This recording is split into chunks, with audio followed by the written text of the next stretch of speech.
কি মনে করেন আগামী নির্বাচনে বিএনপি সফল হবে? অবশ্যই সফল হবে। কেন মনে হচ্ছে?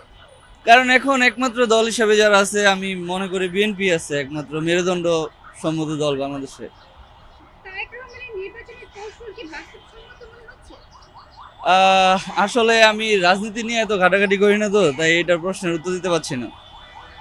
দেশের স্বার্থ আগে, অন্য দেশের নয়, এটা তারেক রহমানের একটা বক্তব্য। এই বক্তব্যের সাথে কি আপনি একমত? অবশ্যই আমি একমত, দেশের স্বার্থ সবার আগে।